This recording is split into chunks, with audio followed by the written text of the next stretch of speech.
Hello, everyone, and welcome to day 3 of the Portfolio Master Challenge, where we're going to go over the top winners and what everyone was trading. There is still time to sign up, so go to trade-ideas.com.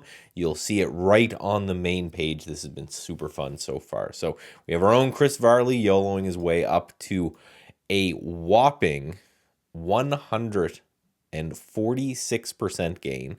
We have D, who hasn't made a trade since his first opening day, had the leaderboard all the way up until today, fallen into second place, and as well as E, nipping at his heels, could overtake him with a good day tomorrow. We have Dr. DD, came out of nowhere. Now remember, if you're discouraged by these numbers, they will be audited for our no YOLO and our no stocks under $1 rule.